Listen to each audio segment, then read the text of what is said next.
Olá pessoal, bom dia!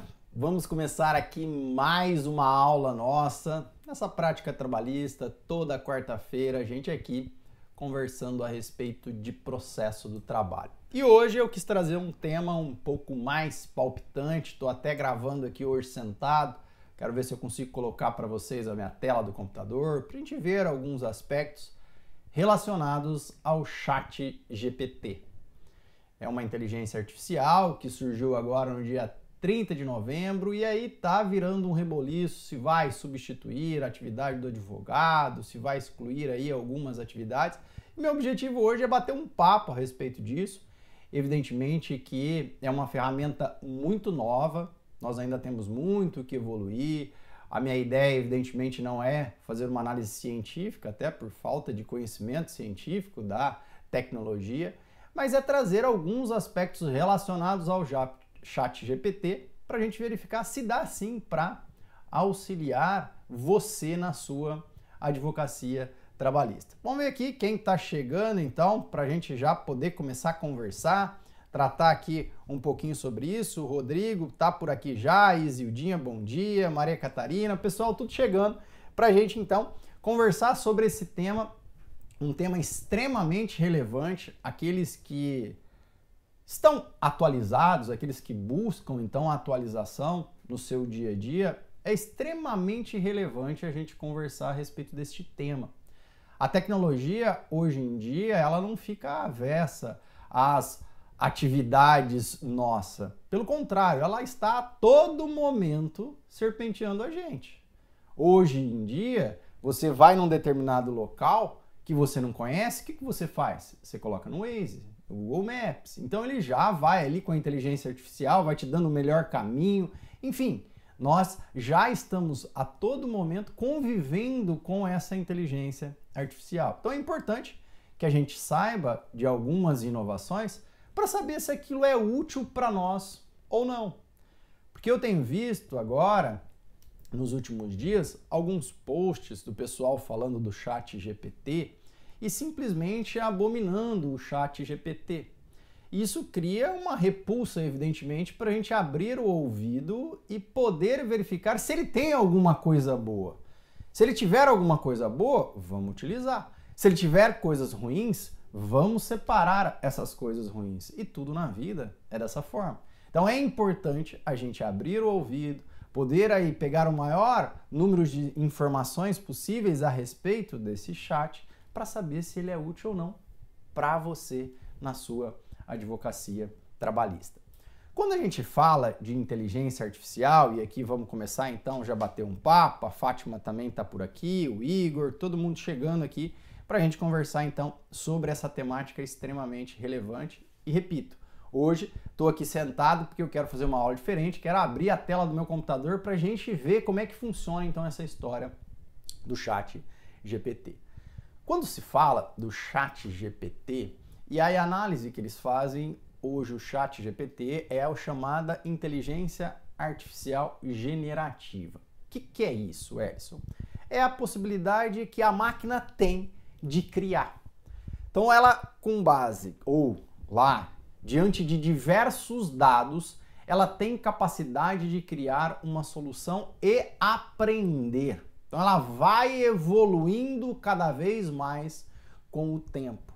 É por isso que nós vamos ver que lá você tem um ChatGPT 3.0, 3.5, 4.0, cada um vai tendo uma evolução cada vez maior, vai tendo uma base de dados cada vez maior e diante de trilhões de informações, bilhões de informações, ele tem capacidade de te auxiliar, tá?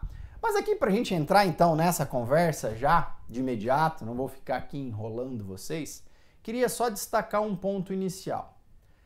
Para a gente entrar no ChatGPT, não entre por aplicativos. Aplicativos, como regra não, todos os aplicativos aí são aplicativos que tentam fazer uma introdução com o ChatGPT, mas eles não são da própria OpenAI, que é a que criou o ChatGPT. Então não entre em aplicativo. Se você quiser entrar pelo celular, vou te mostrar aqui a sistemática para a gente pesquisar. Se você quiser entrar pelo celular, entre lá, www.chatgpt.openai.com. Coloca lá no Google ChatGPT que ele já te dá qual é o link que você vai entrar. É bem simples. Você entra, faz um cadastro simples, colocando lá o seu e-mail, te indicando o seu telefone, que ele te manda um código, e a partir daí você já pode usar a versão gratuita. E a ideia do ChatGPT, como o próprio nome já diz, é uma conversa. Então aqui a gente começa já a tratar do ChatGPT. O ChatGPT, gente, quando vocês forem utilizar o ChatGPT, pense sempre que você está conversando com alguém. E nem pense que você está conversando com uma máquina. Evidentemente, você sabe que ali é uma inteligência artificial, mas é um chat, é uma conversa. E o que eu quero dizer com isso? Na hora que você vai pedir alguma coisa para alguém, então suponhamos que você tem lá um advogado que te auxilia. Aí você pede para ele elaborar uma determinada peça e ele te traz essa peça. O que você faz? Você analisa, você corrige a peça e pede para ele melhorar nesse ponto. Não gostei deste capítulo, não gostei desse parágrafo, eu acho que a ordem está inversa. O ChatGPT é a mesma coisa. Se você pediu uma pesquisa para ele e ele te devolveu algo que você não está totalmente satisfeito, vá conversando com ele. Vai pedindo então para ele melhorar. Fala, olha, não gostei do parágrafo tal, coloque mais dispositivos legais, coloque mais fundamentação jurídica. Ele vai e reescreve o texto colocando mais fundamentação jurídica ali naquele ponto que você pediu para melhorar. Então aqui, nessa conversa nossa inicial aqui, para eu começar então a falar, pense sempre nisso. Todos os questionamentos, tudo que você for colocar lá no ChatGPT, pense que você está conversando. Não fique lá igual no Google, que você vai e faz uma pesquisa de um determinado artigo, ou você vai pesquisar um tema e você coloca como se estivesse procurando. Não, aqui é diferente. Aqui você conversa com ele. É por isso que é um chat, tá? E aí é interessante, gente, já vou trazer aqui a tela para vocês, mas é bem interessante que quando a gente vai falar então nesse ChatGPT, a grande diferença dele para os demais hoje em dia, embora a gente já tivesse inteligência artificial e a gente deu esse boom aí no final do ano passado, a Microsoft comprou 49% dele, então a gente vai ter ali desdobramentos dentro da própria Microsoft. Você vai pedir lá para ele, ó, manda um texto para ele, faça, crie uma apresentação em PowerPoint. Daqui a alguns dias a gente vai ter isso. Ele já vai criar uma apresentação em PowerPoint para você daquele texto que você colocou. E o ChatGPT ele já tem várias funcionalidades relacionadas a isso. Você chega e pede para ele uma determinada atividade, ele vem e te responde e te dá uma solução. Então o ChatGPT ele tem essa capacidade de te dar soluções para aquilo que você está pedindo. Professor, mas ainda está muito abstrato isso, eu quero saber então como é que ele pode me auxiliar na advocacia. Vamos falar então sobre isso. Mas aqui, gente, para a gente começar essa conversa prévia, quando a gente está falando, e eu tive bastante cuidado em até criar um nome da nossa aula, que é auxiliar você na advocacia. O ChatGPT não vem substituir atividades. O ChatGPT, como qualquer outra ferramenta, então quando eu estou lá no nosso curso Mestre Execução, estou falando das ferramentas de investigação patrimonial. Você precisa saber quais são as ferramentas para poder pedir. É exatamente aqui a mesma coisa. Não ache que o ChatGPT vai fazer todas as suas funções. Não, algumas atividades ele vai fazer sim, mas ele depende de supervisão. Ele depende de você ter um conhecimento pelo menos básico, prévio, a respeito daquela matéria. Não venha aqui simplesmente fazer pesquisas, porque quando você vai no Google, você consegue achar uma fonte. Você vai lá e olha, eu quero um artigo de tal pessoa, ou procura um tema, ele te manda para o TRT, você pega a jurisprudência do TRT. Aqui é diferente, aqui ele vai te responder. Então, quando você tem essa resposta, você precisa ter pelo menos um conhecimento prévio para saber se essa resposta está certa. Então aqui a gente começa a conversa por aí.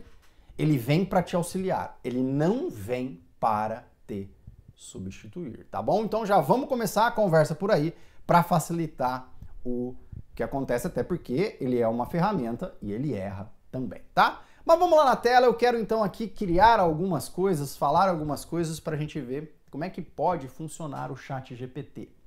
E vou trazer aqui 3 hipóteses iniciais para vocês utilizarem o ChatGPT.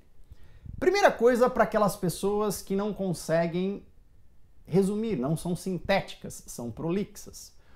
Hoje, e isso daí não é vamos dizer assim, não, é uma capacidade que a gente precisa ter de ser objetivo, mas algumas pessoas têm mais dificuldade, o que é natural, isso deriva da própria pessoa, é até uma imposição que se faz e na realidade tem pessoas que não conseguem e isso é normal. Mas quando a gente fala hoje no tempo, o tempo é o objeto mais precioso de certo modo que acaba se tendo. E aí você precisa então ser sintético, mas você não consegue. O ChatGPT vai te ajudar. Você vai colocar um texto seu lá no ChatGPT e vai pedir para ele: resuma esse texto em tantos parágrafos. Ele vai reduzir o seu texto em tantos parágrafos. Quando, por exemplo, você quer criar alguns tópicos da sua peça, crie tópicos a respeito disso para você ir para uma audiência, por exemplo, ou para você ir despachar com um juiz e você não quer esquecer dos tópicos relevantes.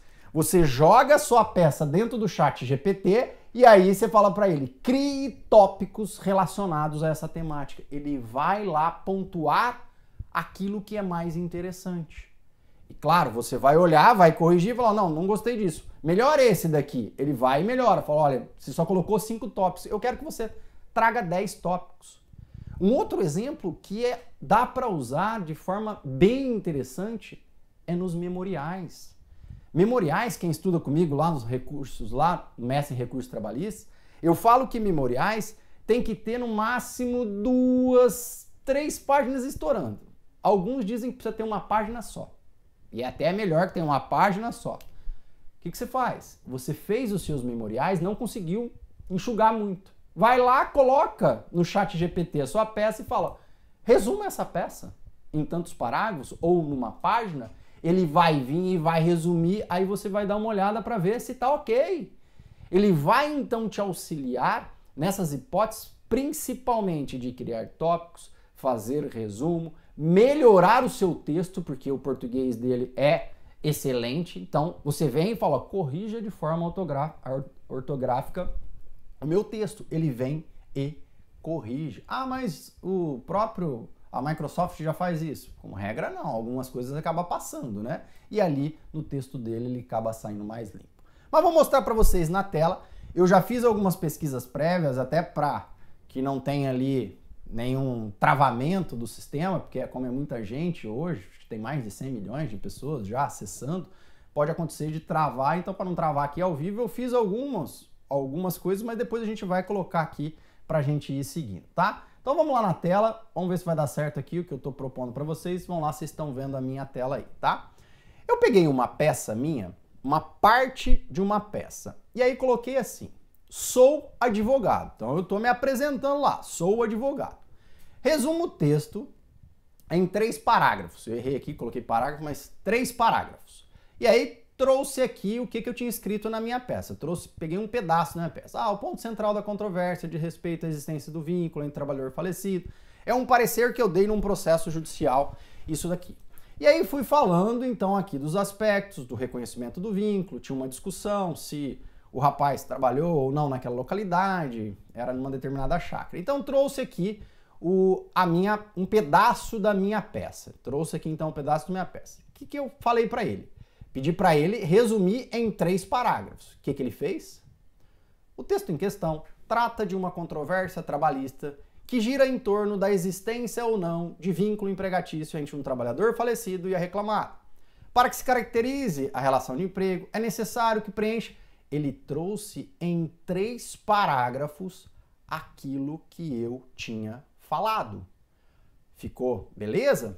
Para mim, aqui ele trouxe o cerne da questão que era relacionado ao ônus da prova. Diante disso, o ônus da prova para a inexistência do vínculo empregatício será do reclamado, que deverá provar a ausência de pessoalidade na eventualidade. Ou seja, ele resumiu aqui o que eu precisava. Mas aí eu pedi para ele, crie 5 tópicos para o texto a seguir. Era o mesmo texto. Então eu coloquei aqui o texto e pedi para ele criar 5 tópicos. Então na hora que você vai despachar com o juiz para você lembrar, ou você vai despachar lá um memorial e você quer lembrar, coloca o texto lá para ele, olha o que ele colocou. A controvérsia sobre a existência de vínculo entre o trabalhador falecido e o reclamado. Isso é um ponto essencial aqui nessa peça minha. Requisitos necessários para a configuração da relação do emprego. Ônus da prova em relação à existência e inexistência do vínculo empregatício. Evidências de que o trabalhador falecido prestou serviços em favor do reclamado. Depoimento da filha do trabalhador falecido e do reclamado são atividades relativas. Então, ele veio e trouxe aqui os pontos essenciais. Aí eu vim e fiz mais uma pergunta para ele.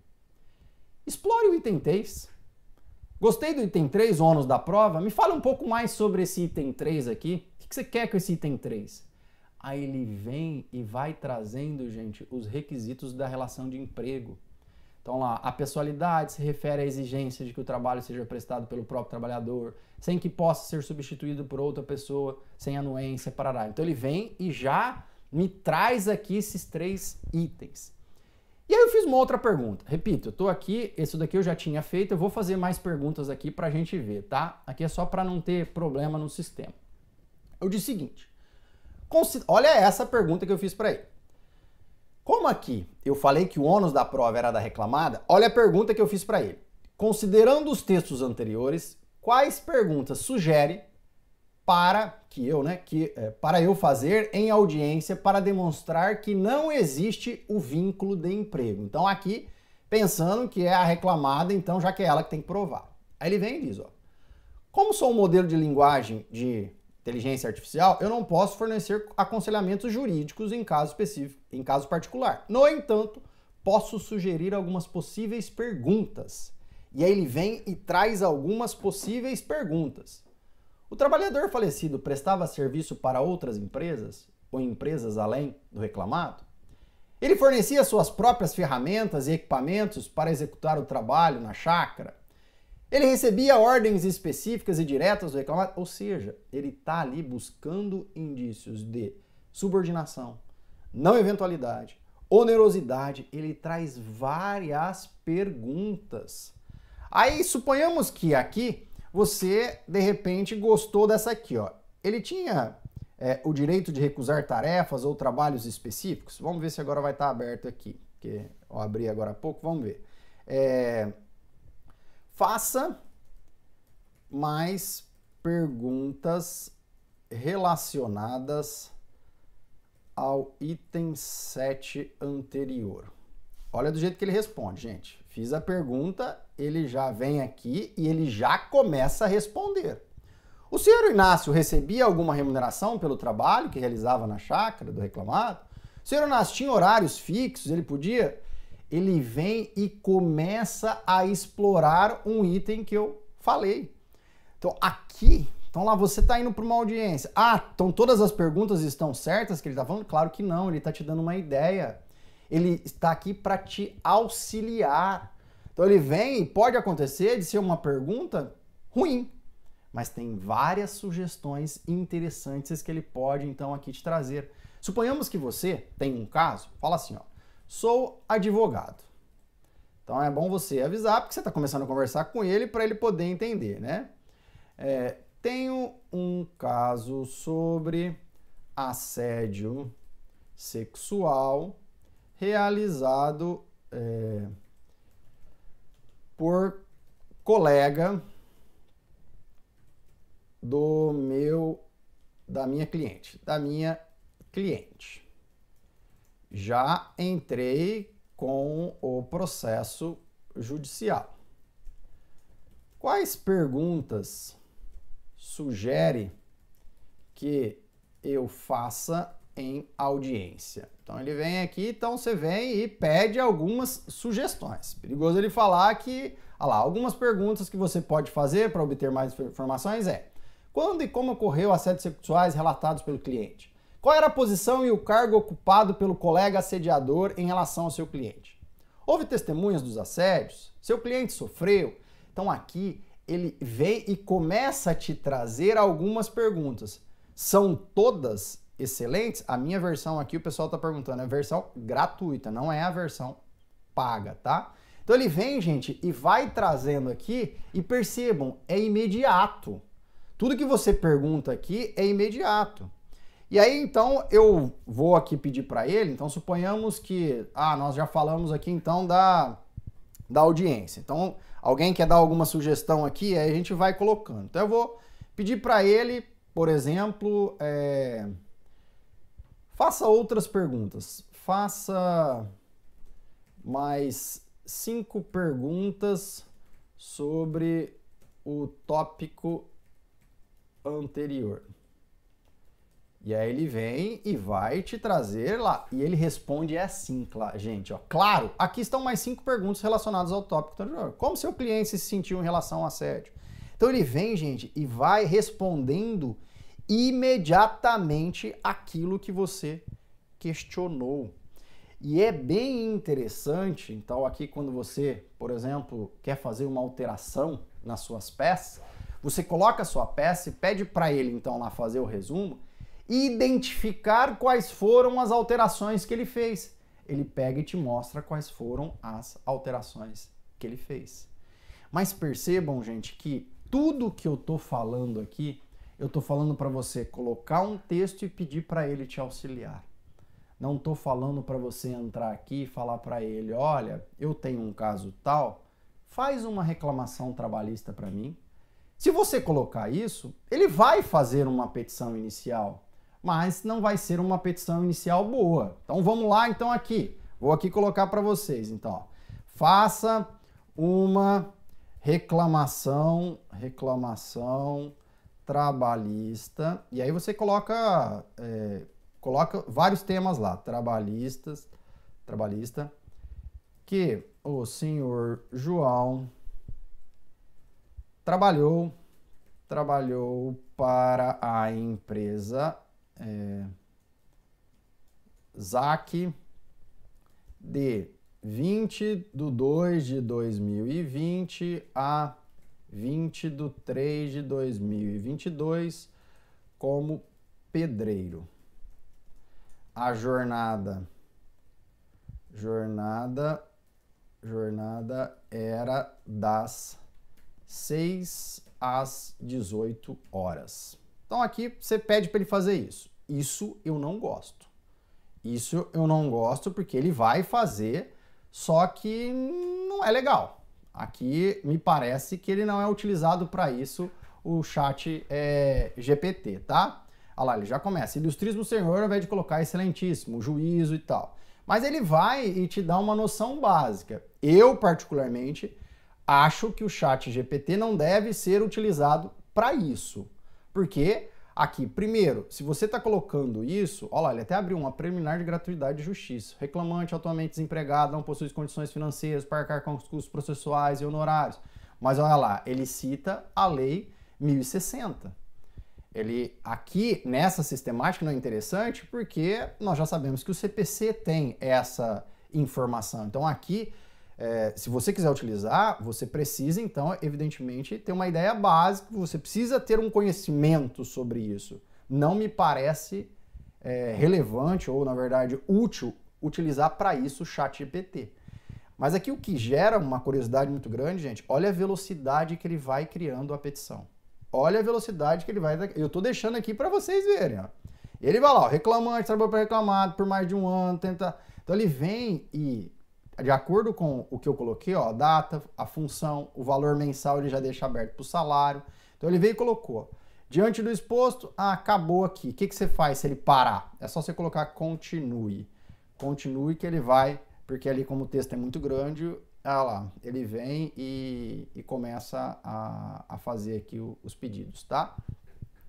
Aqui é interessante, então, você observar, gente, que quando você vai usar para isso, não ache que você vai chegar, colocar uma decisão judicial e pedir para ele criar um recurso de revista. Não é isso. Ele não vai criar de forma adequada, ele vai errar. E aqui não é interessante usar para isso. Mas use como ferramenta auxiliar do seu dia a dia. Use, então, para você resumir memoriais, criar tópicos na sua própria petição. Você pode, então, pedir para ele, com base na sua petição, vir e colocar tópicos. E aí você fala, ó, crie tópicos relacionados a essa temática. Você pode criar um sumário na sua petição, às vezes se for uma petição um pouco maior. Ou lá no final, vem e coloca para o juiz quais são os tópicos principais ali. Então ele te facilita nisso. Memoriais, extremamente útil para você conseguir reduzir seu texto e sai um texto interessante. Aqui, até fiz uma pergunta na caixinha pro pessoal, qual que era a dúvida, né? Aí o Omar pegou e mandou uma mensagem e falou, tô com medo de viciar no ChatGPT, porque ele reescreve as minhas peças e fica um português bem interessante. E aí, gente, vai aqui mais um aspecto interessante. Se você pedir para ele escrever com sentimento, então reescreva tal texto com sentimento de alegria. Ele escreve com sentimento de alegria. Reescreva tal texto para que uma criança de 11 anos possa compreender. Esse dia eu fiz um teste. Meu filho tem 9 anos, eu falei, ó, reescreva esse texto, é um texto jurídico. Reescreva esse texto para uma criança de 9 anos entender. Ele começou a falar, ó, fulano de tal trabalhou para outra empresa, não é justo que ele fique sem receber o seu salário, porque ele trabalhava assim. Foi explicando de forma simples aquilo. Gente, não dá simplesmente para a gente virar as costas por um mecanismo desse. Repito, a gente tem que saber usar, como tudo na vida. Mas não dá simplesmente para você virar as costas para uma ferramenta dessa. Você tem que saber, então, que ele não está aqui para te substituir e fazer uma reclamação trabalhista para você.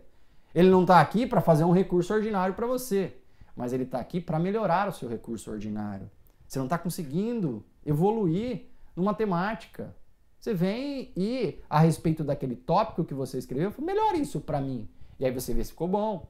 Olha, aumente esse parágrafo. Então, redija novamente este tópico, ele vai redigir. Então aqui, ó, vou voltar lá na tela. Fala assim, ó. Então, vou colocar aqui e você fala para ele, ó. Não gostei da petição. Reescreva de forma mais clara e objetiva. Vamos ver. Aí ele vai pedir até desculpa aqui, ó. Refiz a petição considerando sua observação. Excelentíssimo senhor juiz do trabalho, parará, parará, parará. E aí ele vai começar a escrever já com as minhas considerações. Eu não gostei da petição dele. Pedi para ele escrever de forma mais clara e objetiva. Aí ele vai começar a escrever de forma mais clara e objetiva, tá? E aí percebam então, gente, que essa sistemática, quando você deixa ali, ó, ele tá criando. Vai ficar bom? Não sei. Leia. Repito, isso daqui não é para você substituir, sair e deixar o negócio fazendo para você. Você vai e fala, olha, agora o parágrafo tal não ficou bom, melhore isso para mim. Ele vai e vai melhorar o parágrafo. Ó, tá faltando fundamentação jurídica, tá bom? Quero falar um outro aspecto. Não, antes de falar de um outro aspecto, eu quero falar um que vocês não devem utilizar também. Eu já falei que eu não gostaria que vocês utilizassem para fazer isso que eu coloquei, fazer petição inicial, que não me parece que é uma temática boa, não vai faltar muita coisa, vai ficar muito simples, não é interessante. Você pode usar como base. Se você é um advogado iniciante, pode usar como base, mas aí você precisa melhorar. E tome muito cuidado, porque a base de dados dele é de 2021, principalmente a que não é paga, então tem coisa desatualizada. Não vale a pena, então, usar para esse tipo de coisa. Um outro ponto que você não deve utilizar é pedir informações relacionadas à jurisprudência. Tome muito cuidado. Tome muito cuidado para pedir jurisprudência. Se você pedir jurisprudência, peça o número do processo. Por quê? Porque ele é treinado para conversar, ele é treinado para responder, ele vai mentir para você. Como assim, professor? Vai mentir? Vai mentir para você. Ele não vai falar que não sabe. Ele vai vir e vai te falar. Então aqui, ó, nós estamos falando aqui do assédio sexual. Aí você pode colocar, qual é o entendimento do TST sobre a indenização por danos morais no assédio sexual? A resposta é imediata. Então ele vai lá, deu uma pensadinha, tal, só porque eu falei que era imediata, agora ele travou, né? Vai lá. O Tribunal Superior do Trabalho entende que o assédio sexual é uma prática abusiva. Ele vai então começar a falar um monte de coisa. Tá certo? Você precisa verificar. Corre o risco dele colocar o nome do TST aí e não ser o entendimento do TST. Mas aqui vamos deixar ele trabalhar um pouquinho mais, ele vai falando, aí depois, o que é interessante? Olha lá, então vamos ver se ele está falando coisa certa. Entende que o assédio sexual é uma prática abusiva que atenta à dignidade da pessoa humana, dos direitos fundamentais do trabalhador, devendo, portanto, ser reprimido e punido com rigor. Dessa forma, o TST tem jurisprudência consolidada, no sentido de que a prática de assédio sexual configura dano moral do trabalhador e gera dever de indenizar e tal. Na hora que ele fala, tem jurisprudência consolidada, cuidado. Aqui não é local para você procurar jurisprudência, tá? Mas peça para ele. Me indique uma decisão do TST sobre o tema do tópico anterior. Vamos ver se ele vai aqui achar uma decisão. Uma decisão recente que aborda a indenização é o processo número tal. O que você vai fazer? Você vai entrar lá no TST e ver se esse processo existe. Neste caso, a sexta turma reformou a decisão do TRT e condenou a empresa a pagar a indenização por danos morais no valor de tal a tal, a uma ex-funcionária, papapá. Enfim, aqui ele tá te dando a fonte, ele tá te dando aqui qual é o número do processo. Vá lá e verifique se isso é verdade. Repito, vá lá e verifique se isso é verdade. Então aqui, não faça ou não acha que você vai colocar aqui, vai pedir para ele jurisprudência, ele vai te trazer um monte de coisa. Tome muito cuidado. Ele é mentiroso. Como assim? Ele é treinado para responder. Então se ele não souber, ele vai vir e vai te responder. Por isso que, repito, ele é uma ferramenta, ou ela é uma ferramenta auxiliar. Você precisa ter um conhecimento prévio a respeito da matéria. Não é simplesmente você colocar ali, então, eu quero saber algo de medicina. Fala. Só que não adianta nada, eu não entendo nada de medicina, se eu colocar ali, eu corro risco dele falar mentira para mim. Ou, não totalmente mentira, mas não ser lá um entendimento novo a respeito daquela matéria. Então aqui é interessante que você já então tenha este conhecimento prévio, e aqui é uma outra ideia dessa inteligência artificial, que ela é diferente, criativa, e ela é multidisciplinar. Diferente dos outros casos que nós tínhamos hoje em dia, que era direcionado a um determinado tópico, então lá, área do direito, área da medicina, área da educação, esse daqui responde tudo. Se você fizer uma pergunta, e esses dias eu fiz um teste aqui no final de semana, meu cunhado, ele é personal, aí eu pedi lá para criar alguma coisa relacionada ao CrossFit lá, que é um negócio que eles fazem, ele é professor disso. Começou a aparecer um monte de coisa, eu não entendo, ele entende. Só pelo meu tamanho vocês veem que eu não entendo de CrossFit, né? Mas ele entende, e aí começou a aparecer lá um monte de coisa e ele foi vendo. Uma outra coisa, então aqui já falei para vocês como vocês não devem utilizar. Então para fazer uma petição, não gosto, pedir para fazer uma petição. Para fazer um recurso, não use, porque não vai ficar tão bom. Não vai ficar bom, na verdade, vai te dar uma ideia básica, mas não vai dar. Não procure jurisprudência. E já te falei quando você deve usar. E agora eu quero trazer mais alguns aspectos aqui que você pode usar no seu dia a dia. Olha uma outra situação que você pode usar aqui como advogado. Suponhamos que você quer criar um e-mail para os seus clientes. Então você vem aqui e coloca assim, ó. Sou advogado. Então é bom você sempre se identificar aqui para Ele já sabe, porque eu já coloquei lá em cima, né? Advogado, me titulando como advogado, porque estou falando para vocês, né? Então aqui, sou advogado. Crie um e-mail de boas-vindas para meus clientes com sentimento de felicidade. Vamos ver no que vai dar isso daqui. Prezado tal, é com imensa alegria que damos boas-vindas à nossa equipe de clientes. Estamos muito felizes em tê-lo como parte do nosso time e faremos o nosso melhor para fornecer serviço excepcional. Nosso compromisso com a excelência é constante, estamos sempre... Na boa, gente, na boa que é bem interessante esse sistema, né? Então, olha lá, ó, não gostei do terceiro parágrafo do tópico anterior. Reescreva. Então, aí você vem aqui e manda ele reescrever. Estou fazendo isso ao vivo com vocês, gente. Ó, claro, aqui está uma opção reescrita. É uma alegria imensa ter... Ele vai reescrever e vai te trazer outra hipótese, gente. Aqui ele trouxe uma bem mais singela. Ele te traz outra hipótese. Uma outra coisa que você pode usar também no seu dia a dia é para criar conteúdo. Então você pode falar assim para ele. Se você aí quer criar conteúdos para as redes sociais. E aqui, repito, ele vai te auxiliar. Então você vai pedir para ele criar um conteúdo, mas aí você precisa olhar se aquele conteúdo é interessante. Então vamos lá. Então suponhamos que você queira falar, igual eu estou falando essa semana, lá no meu Instagram, sobre penhora. Então você fala assim para ele, ó, crie 5 conteúdos de penhora de bens do devedor para o Instagram. Vamos ver o que é que ele vai dar aqui. 5 conteúdos, né? Ficou conteúdo. Então vamos lá.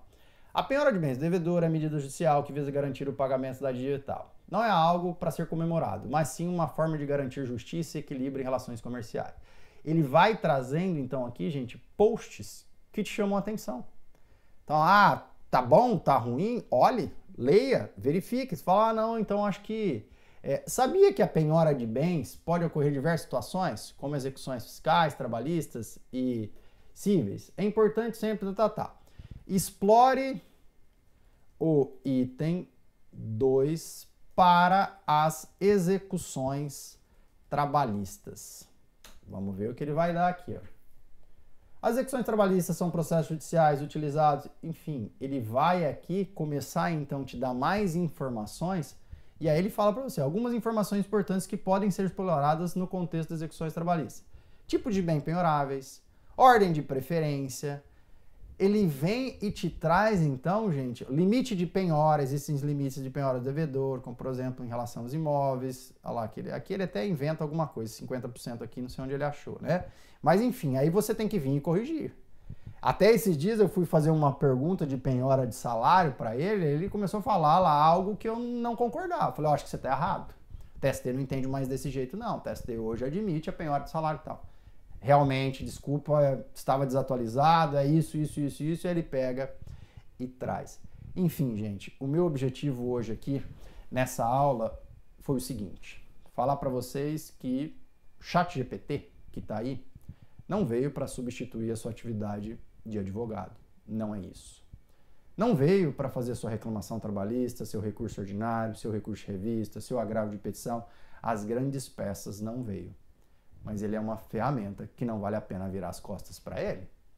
É bem interessante você testar em algumas hipóteses, como nós estamos falando, para resumir, reescrever textos seus, para que você possa, então, fazer memoriais, criar tópicos para facilitar na hora que você vai fazer uma apresentação, para despachar com o juiz. Enfim, ele é um mecanismo que pode ser bem útil no seu dia a dia. Complementar algumas petições. Então, você tem lá uma petição padrão, dá novos dados para ele, peça para ele reescrever essa petição com tais dados. Olha, reescreva aqui essa petição com esses dados. E aqui vai, então, mais uma observação. como o próprio Basílio perguntou para mim, quando a gente vai falar lá do ChatGPT, ele tem a versão gratuita, que é essa que eu estou usando aqui com vocês, e tem a versão paga. Na versão aqui paga, a versão paga, gente, a versão gratuita, perdão, ela tem menos base de dados e você consegue colocar menos quantidade, eu perdi aqui o raciocínio que eu estava olhando aqui na sequência de vocês. Ele tem menos quantidade de letras que você pode usar. É até 3.000 palavras que você pode colocar nesse chat que eu falei para vocês. Quando nós vamos para a versão paga, e aqui eu estou falando sem utilizar a versão paga, na versão paga, o que eles dizem é o seguinte, você tem mais dados, então ele é mais assertivo, porque a 4.0, só para vocês terem uma ideia, foi feito um teste na 3.0, que é a versão gratuita, não passou na OAB, a 4.0 passou na OAB, então ela tem muito mais informações, inclusive jurídicas, então a paga tem muito mais informações. E tem também, você pode colocar até 20.000 palavras nesse chat. Então, quando você vai colocar uma petição grande, inteira, e pedir para ele reescrever, não dá para você colocar inteiro na versão gratuita. Você precisa ir colocando por tópicos para ele ir melhorando, tá? E aqui, só para a gente ir mais para o final, queria trazer aqui só mais algumas informações. É claro que aqui a gente está falando só da parte do chat, de fazer pergunta para ele, para responder, mas esse chat GPT, ele tem, principalmente na versão paga, algumas outras ferramentas extremamente relevantes. Por exemplo, conexão com o próprio WhatsApp. Então você cria lá ferramentas e ele cria para você. Então você fala, ó, crie uma ferramenta ou tipo um programa para que eu possa responder no WhatsApp. Ele cria lá os códigos, aí você precisa saber um pouco mais. Mas ele cria a possibilidade do quê? Você usar o seu WhatsApp para responder para os seus clientes. E aí você vai até um determinado ponto. Como assim, professor? Hoje, o Rodrigo mesmo está assistindo a gente, você manda mensagem para ele e fala, ó, eu só posso atender de tal a tal hora. Vem lá uma resposta mecanizada. ChatGPT não. ChatGPT vai conversar com aquele cliente seu até um determinado momento que você estabelece. E aí ele vai dando as respostas básicas ali para aquele cliente. Só para vocês terem uma ideia, existe uma instituição de ensino grande que fez o seguinte, pegou a base de dados do ChatGPT, reproduziu em texto todas as aulas que ela tinha no seu banco de dados e fez a conexão. Para quê? Para responder os alunos. Só em casos excepcionais é que você vai chegar numa pessoa física para responder uma pergunta do aluno. Porque a partir do momento, então, que você reproduz todas as suas aulas em texto, mais o ChatGPT está aprendendo com as suas aulas também. Na hora que o aluno pergunta, ele já responde o que estava na aula e mais o conhecimento que ele tem. O que significa, portanto, que você consegue já dando dinamismo para esses alunos. Uma outra ferramenta que também derivada daqui, que é extremamente interessante, aí foge até um pouco o contexto do que a gente está tratando, é o reconhecimento facial. Reconhecimento facial chega a um ponto, tipo, ele reconhece o seu rosto, faz o reconhecimento facial e você tem que falar ou tem que atender um cliente no exterior. E aí o teu inglês, ou às vezes lá você tem que falar em alemão, não sabe falar, o que acontece? Como ele faz o reconhecimento facial, você fala em português, ele reproduz a sua voz em alemão e a sua boca movimenta em alemão. Só para vocês terem uma ideia do que vem por aí. Então percebam, gente, que não dá simplesmente para a gente falar, ó, isso é uma porcaria, não vou nem olhar. Aqui o meu objetivo, gente, não é vangloriar, evidentemente, a ferramenta, mas é simplesmente pedir para vocês olharem.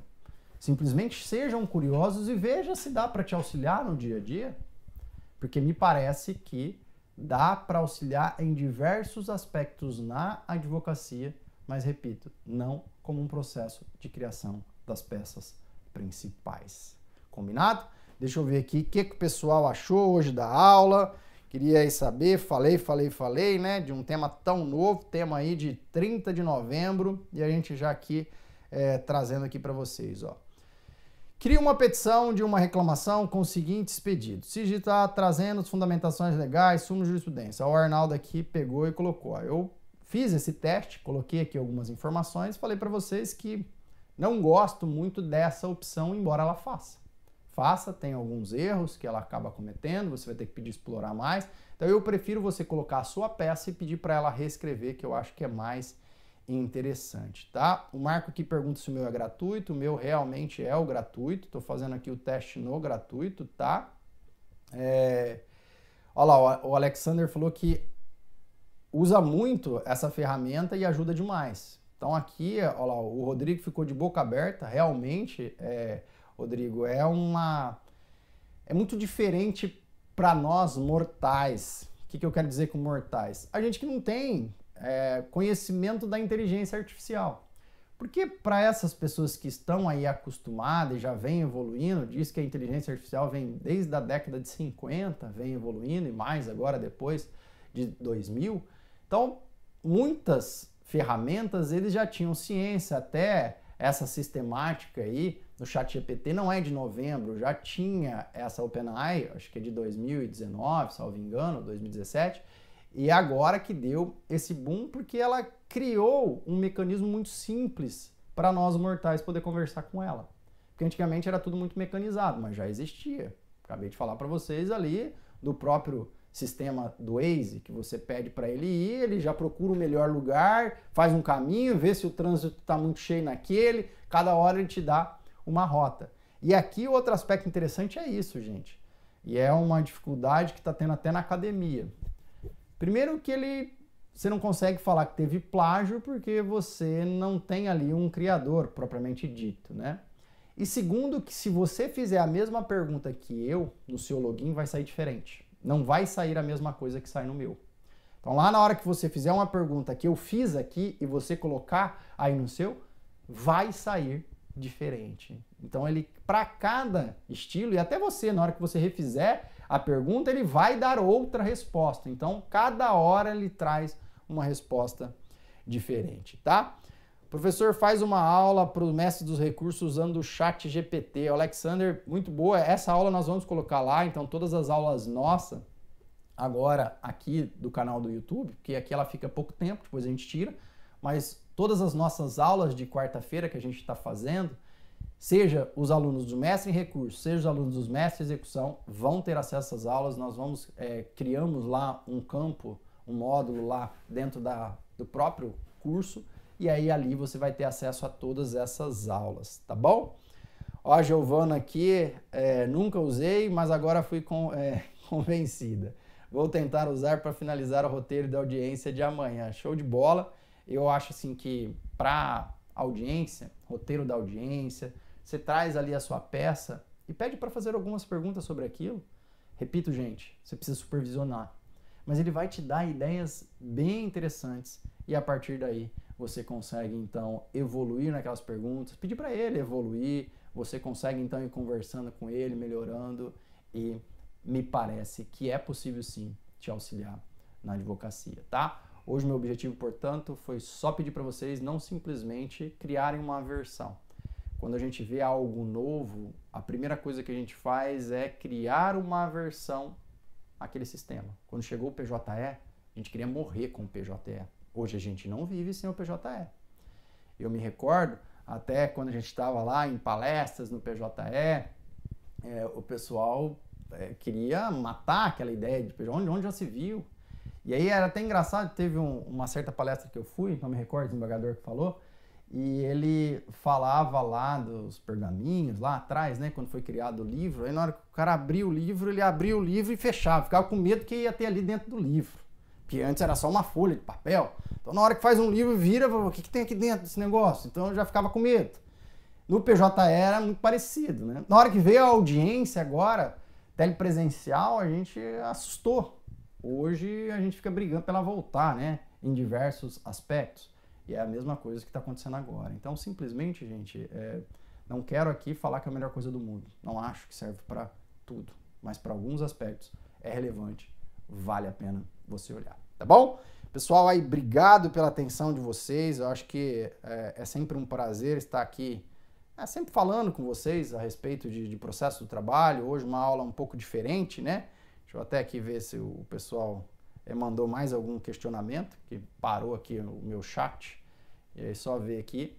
Mas é sempre um prazer estar aqui com vocês. Convido vocês aqui novamente. Aqui agora chegaram aqui as outras perguntas, ó. Tinha parado. Então vamos lá, vou tentar responder mais alguma pergunta aqui, tá? A Priscila ficou chocada. Ele faz cálculo de liquidação de sentença? Acredito que não, Luiz Alencar. Eu acho que ele te ajuda em alguma impugnação, algum aspecto específico que você precisa, mas fazer cálculo, acredito que não, tá? Acabei de pedir uma interpretação de um texto para o meu filho de 9 anos. Perfeito texto, adequado à idade e com pergunta para estudo. Exatamente isso.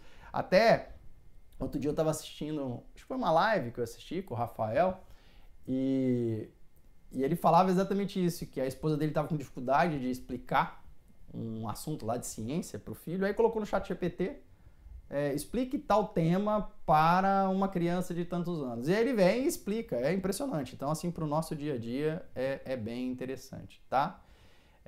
Tem compromisso de olhar no final, isso mesmo, acho que tem... às vezes dá uma parada, aí é só atualizar a tela, também, ele já está usando então aqui bastante, né? Aí a Juliana pergunta, vale a pena pagar? Confesso que eu não sei, mas me parece que se você for utilizar mais, se você for colocar mais textos, aí me parece que a versão paga, você consegue colocar mais textos, você tem outras possibilidades de usar o chat GPT, mas eu confesso que eu não sei, não conheço ele por dentro, tá? A Silvia, acabei de acessar e fiquei impressionada. Todo mundo fica impressionado na hora que entra lá, tá? Tentei cadastrar agora e parece que a inscrição não está disponível no momento. Pode ser que às vezes está muito cheio e aí você não consegue mesmo, tá? Então vamos ver aqui, show de bola, parabéns pela aula, excelente. O meu chat é muito mais lento do que o seu, pelo que eu percebo. Será que é em razão do equipamento? Não sei, Paulo. Pode ser, né? Mas eu acho que ele costuma ser bem rápido mesmo, tá? Então aqui, ó, não consegui criar a conta, está sobrecarregado. Coloca, Priscila, entra mais no final do dia, porque no final do dia ele costuma responder mais rápido. Eu mesmo aqui, quando eu fui entrar, se eu coloquei no errado, porque eu coloquei como se fosse no SignUp lá para poder criar, ao invés de eu colocar no login, e aí não estava dando certo. Aí no login, como eu já tinha o cadastro, ele logou mais rápido. Então pode ser para criação, porque só para vocês terem uma ideia, vou parar de falar aqui, né, gente? Mas só para vocês terem uma ideia, ele teve 1 milhão de usuários de acesso em 5 dias. No final de fevereiro, acho que no último dia de fevereiro, já tinha 100 milhões de pessoas acessando. Então não me parece que a gente tem que simplesmente virar as costas. Então, se está todo mundo olhando, claro que ele tem mais informações lá americanas. Então, sob o ponto de vista americano, é muito utilizado lá. Mas ele já está evoluindo também aqui na sistemática brasileira. Vale a pena a gente dar uma olhada, tá bom? Pessoal, obrigado aqui pela atenção de vocês. Deixo o convite para toda quarta-feira vocês estarem aqui comigo às 11h30, sempre falando de processo de trabalho, novidades, atingindo aí a sua advocacia trabalhista, como a gente falou hoje. Obrigado, tenha uma excelente tarde.